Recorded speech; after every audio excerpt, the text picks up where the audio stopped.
Guys, today is Saturday and we are reunited with Isay. So, kanang nanabo mi og sa gabi guys, mga alas 11 sa gabi nanabo mi og tamisan nga presko pagigikan pa ni sa dagat.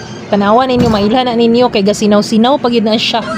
Grabe kasinaw. So, ga-crave manggid kayo mi og kanang kanilaging tamisan. So, nagluto ang akong igsuon. Among gikilaw. Tadang! So, mauna siyang kinilaw. Og nagpinakurat din nga sabaw. So, lami kayo ang sabaw. Guys, mao gini among pinaka-favorite basta na ami diri sa among barrio. Og diri sa balay ni na mama ug papa. Then, Cox Dayan, syempre, di na mawala, no? Pang patulak. And, kana, grabe, lusog ni mga apit na alas 12. Then, pagka morning, pagmata, ready na dayon among lamisa. Kay na napoy adobong nukos nga pinamala. So, hindot kayo ang life deri. Kay, gamingawan magigluto ni mama ug ni papa. Nang ganahan gig ko din.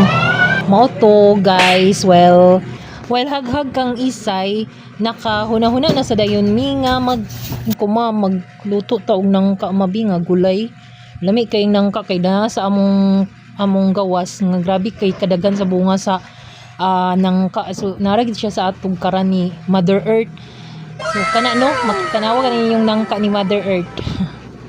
So daghan kaayo. So ning mag nangka ta so nagulay din mig nangka. Oh, nagluto dayon mi, nanguha mi didto. And then si papa nagkagud og lubi. Ingko ako mama na koy dala. Insyonso nga na may lubi diri. Oh, di ba?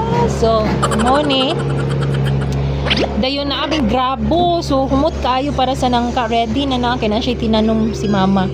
And then tanawa ninyo guys, ginataang nangka nga giluto ni Mother Earth. So lami kayo among paniud to kay nagadto din og sintro, napalit din mig mga bulad. Napalit na lang din kog mga grocery food gamay para kang mother. So kana lami kayo among paniud to guys. Bulad og nangka nga utan. So I'm so happy. Dinhi basta makauli mi diri sa amo ang baryo kay mga pobre nga sudan pero dili katupngan. Char.